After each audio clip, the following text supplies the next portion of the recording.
All right, let's take a look at what's happening this week. This week is pretty simple and straightforward, but there's a lot of exciting things happening. I think the main thing is Mercury entering Aries and getting ready for the new retrograde cycle. And then we also have the Sun trine to Mars. And in this trend of Mars trines, we also have the last Saturn-Mars trine beginning to form.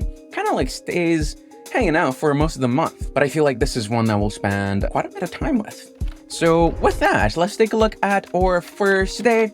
As always, our first day is Monday. It is the moon's day. The moon is waxing. She is in Aries, out of element, Peregrine, in Venus's decan, and Saturn's terms, moving towards a Pluto square. This one's pretty cool because really we're sitting with this transition between Aries and Taurus. And I actually realized that not too long ago, that there was an issue with my astrology software that was making it so these planetary days were always a day ahead, which is not so bad because it doesn't change the delineations too much. But for the moon, because the moon moves about 13 degrees per day, that did change. And the only reason why I'm telling you this is because in trying to fix that, I had already made the moon image for a moon in Taurus. So I ended up having a moon in Taurus image and a moon in Aries image, and it was really great for this day specifically, just because we're dealing with this transition. Because the moon in Taurus, of course, is abundant, is ready to give, it's ready to receive, it's ready to lounge and just like relax and enjoy the finest things in life. But then in Aries, it's like the step before that process, the step before we get to like really enjoy this nice banquet. And some of you guys might have already known this, but I have worked in restaurants in the past, and I'm very, very keenly aware of what it takes for that beautiful dish to arrive at somebody's table. Like, yes, the moon is getting ready and excited to be in Taurus. There's a lot of exciting things that can happen there too, especially because the moon is exalted. So maybe tomorrow we get to receive a little bit more of that Taurus bounty. But today it's kind of like the hardcore preparation to get all of those things in place, especially as Moon and Mars are exchanging signs in a way, and Mars has really just started moving forward again. So there's really this big sense that the pace is picking up, that things need to get done today, and they need to get done right now. And so that's why the moon is just frantically cooking all these dishes. She's spinning things in her wok and fire is going everywhere. There's this sense of speed and momentum building, especially as the moon is waxing right now. But it's for those very reasons that I gave today a 2 difficulty and a 3 utility. I think that the difficulty is in all of a sudden needing to pick up speed and get going again. Like Mars is direct, like we've been talking about. So a lot of that forward motion is starting to build up. Now, the utility of the day, I think, really is in this sort of like Moon, Mars, mutual reception or exchange of signs. Because if Mars is in Cancer right now, direct, really invested in protecting and defending, and the Moon is now in Aries, really invested in just moving forward and getting stuff done and kind of just like building up momentum, I think that those two things work really well together for us to be able to, I don't know, get stuff done.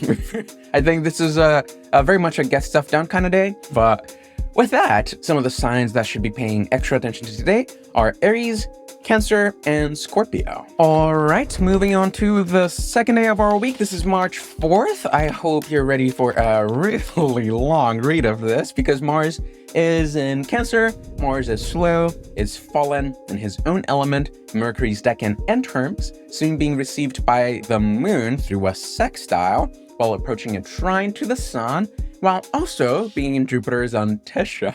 Mars is busy, but in the image, Mars doesn't look so busy. If you remember, Mars gestation direct last week, so Mars is like, even though Mars is moving forward now, it's still kind of slow. And I feel like a lot of these aspects also that we're having between Mars and other planets are aspects that are coming to Mars. It's not like Mars is really moving towards anything necessarily. And I think that the really great thing about today is the combination of the 2 luminary aspects.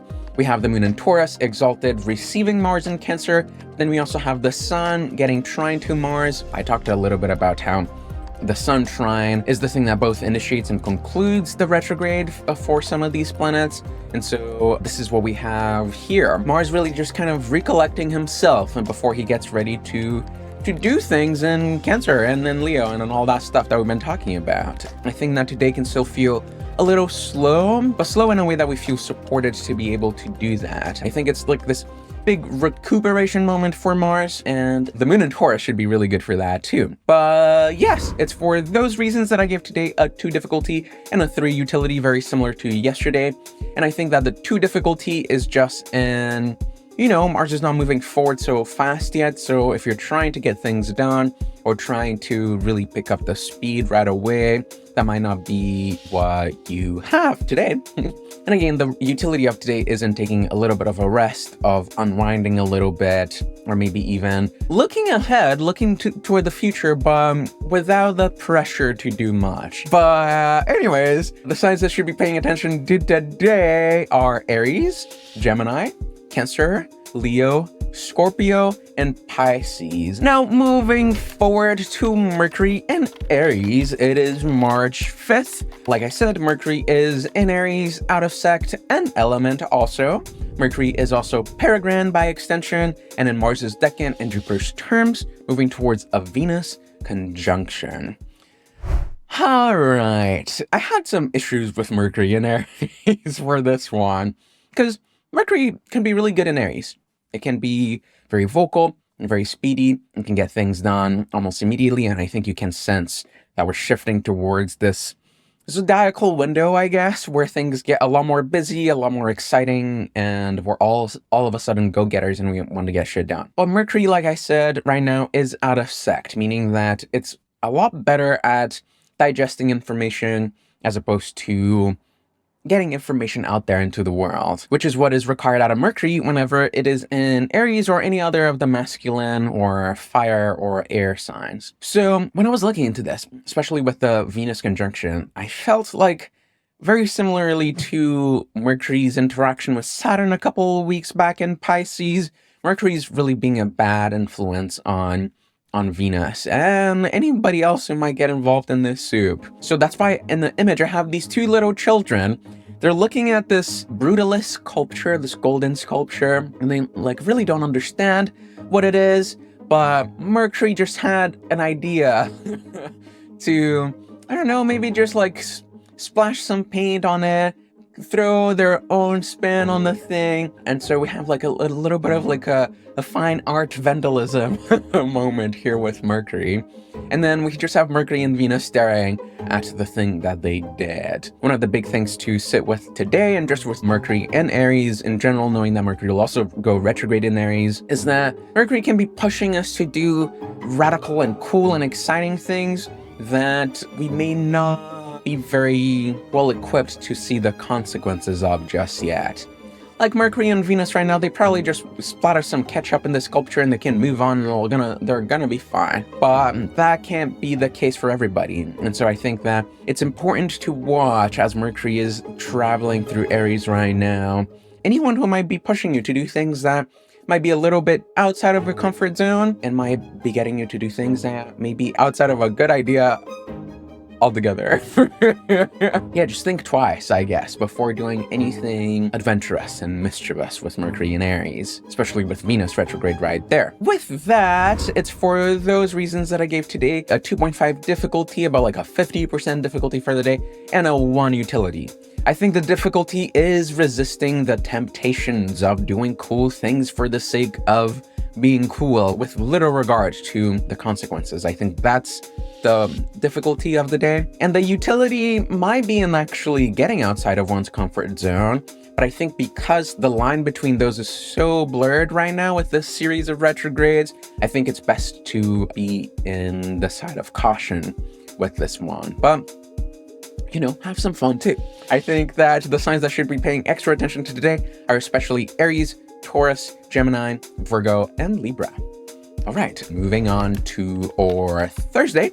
Thursday is Jupiter's day. It's March 6th, with Jupiter in Gemini, in detriment in his element, in Mars's decan and Venus's terms, conjunct the moon, and somewhat sextile Venus and Mercury. I talked a little bit about this and how the Venus-Jupiter sextile gets so close, but it doesn't quite complete, and it's so sad that it doesn't happen like that. But the same actually happens to Mercury, which is to me, a fascinating tale. But here's what I have in the image. It's just Jupiter looking outside his window, because like we've been talking about, Jupiter, despite being out of retrograde, it's still so close to that station degree, and it still has barely really moved. So Jupiter's not quite back to work yet. But in not being quite back to work yet, Jupiter looks out the window and sees children just like giggling away and doing interesting things. Jupiter kind of just like gives it a chuckle and moves on along, but there's something about Mercury and Venus that Jupiter can't quite put a finger on quite just yet. Like, what are these guys doing?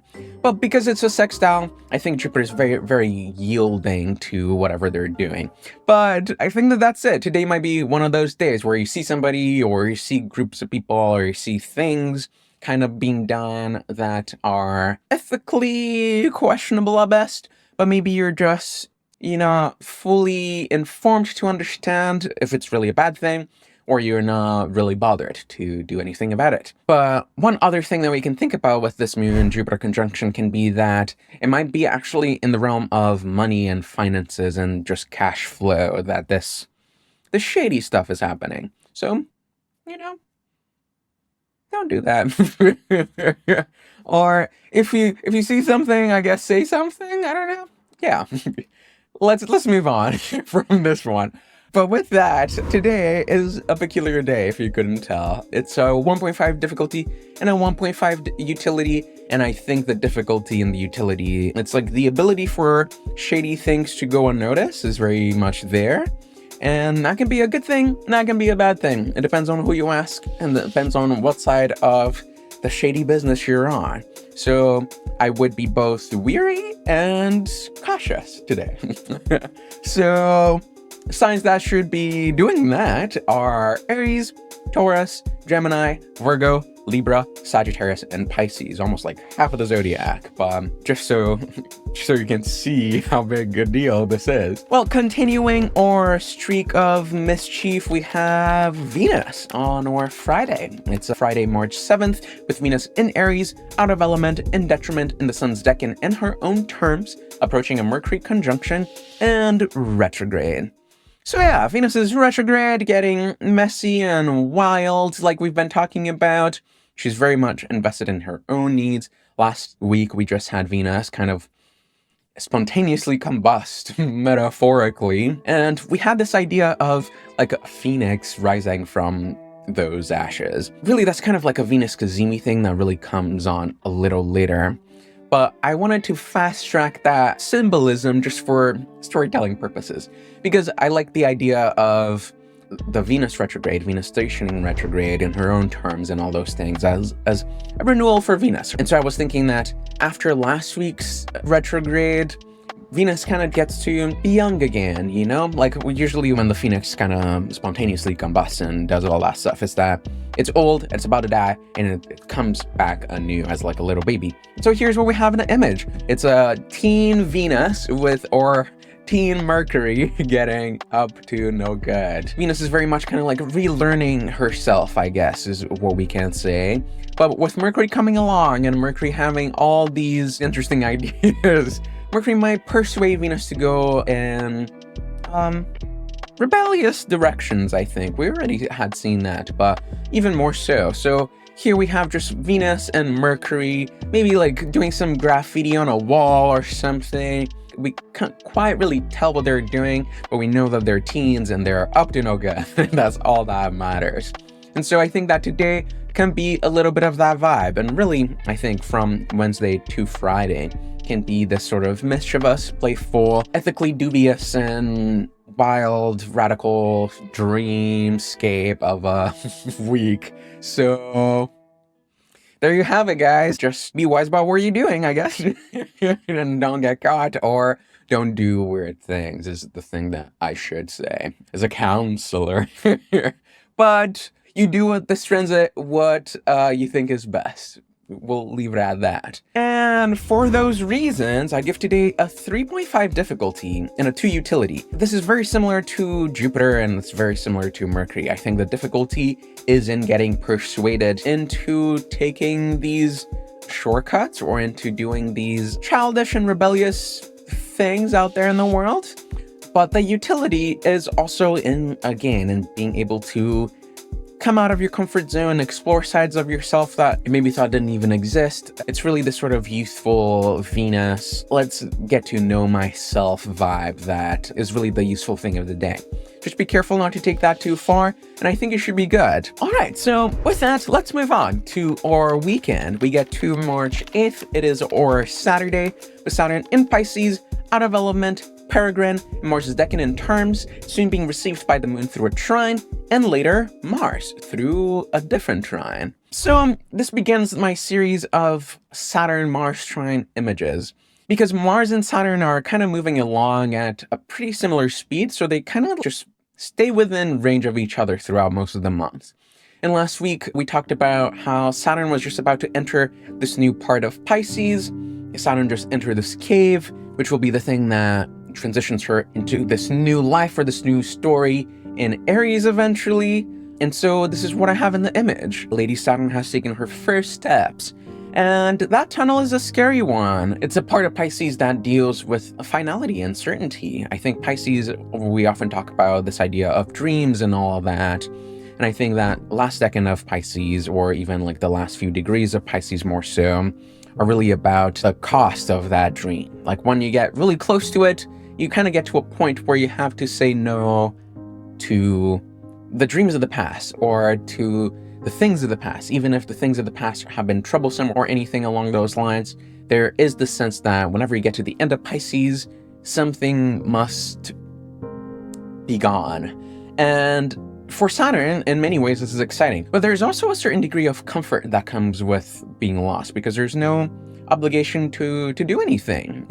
Nothing's expected out of you. And I think that as Saturn is tracking her last steps in Pisces, will really wrestle with a lot of that. So even if there are problems or difficult things that are ending with the closure of this cycle, there's also a freedom that comes with being lost. There's nothing that's expected of you. There's nothing to do than roam and try to find your place.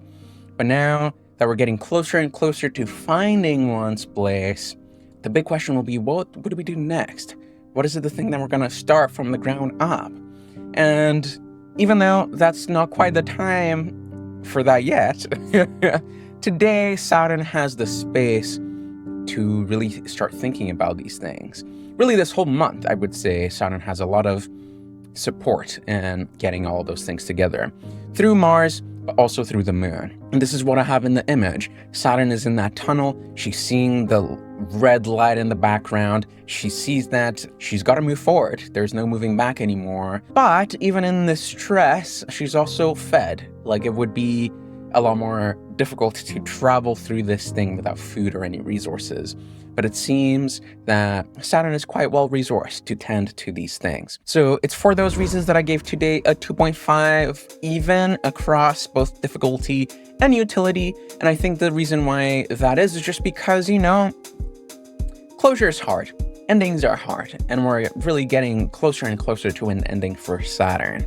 But the utility, again, isn't just being well-resourced to be able to make those decisions. I think that this month, in many ways, is a month of decision-making. And I think that the Saturn transits will really help us bring solidity to some of these plans, dreams, and ideas that we have about our upcoming future. So, good luck. Closing our week, it is March 9th. It is Sunday, with the Sun in Pisces, out of element, Peregrine, and Jupiter's decan in Mars's terms, recently received by Mars through a trine and moving towards a Saturn conjunction. So it's a new Saturn, Saturn Cassini, about to happen very soon. And this is really what I wanted to capture with the image. The contrast of speed of the Sun's journey in Pisces versus Saturn's journey. The Sun kind of came and went and it's almost done already. We see a ship in the background coming for the Sun, but then the Sun is carrying all this heavy weight. And I think that is very similar to Saturn. The weight that Saturn is carrying, though, is just in needing to traverse through Pisces alone one last time to find her way, a different way. The Sun, on the other hand, is getting a lot of help to be able to traverse through Pisces as such.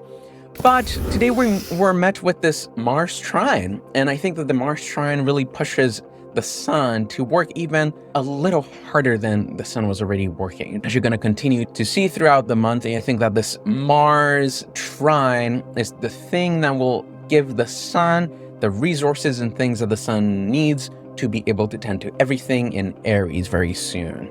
The sun will get there sooner than you think, and I think that this is what we have now. The sun gathering all the materials, the tools, and the food and the resources that it needs to be able to feed everybody in Aries. Still, one of the things that comes with this Mars trine and the Saturn Cassini is that the sun will be in what's called a malefic enclosure.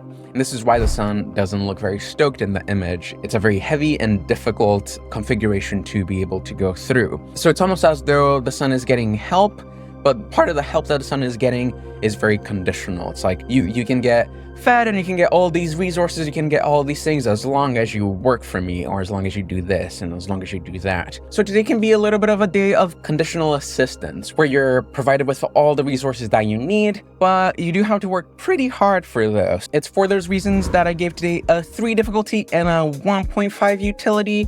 I think the difficulty, like I said, is in having to work really hard for the support that you need. No one's very excited for that, but I think the utility is in actually getting rewarded in the end. Sometimes we only get work and we don't get any rewards. I think today is one of those days where we can get a lot of work and some rewards. So we take what we can get in days like this.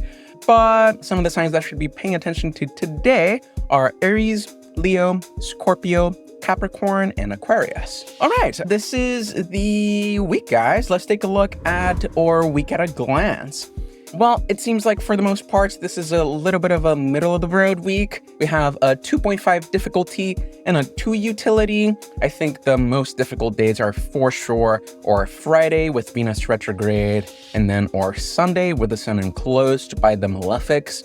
But for the most part, I think Monday and Tuesday are looking pretty good. So I would maybe do most of my stuff during the week and save, I guess, some downtime for the weekend, which I guess is what most people do. Anyways, business as usual, I guess. But on that note, if you're curious about what all of this means for your own sign, I do have a special newsletter that I release every Monday along with these horoscopes on my website. It is themercuryrising.com, and you can find me there. So I hope to see you there, and I hope to see you next week. As always, I am Joe G, and bye-bye.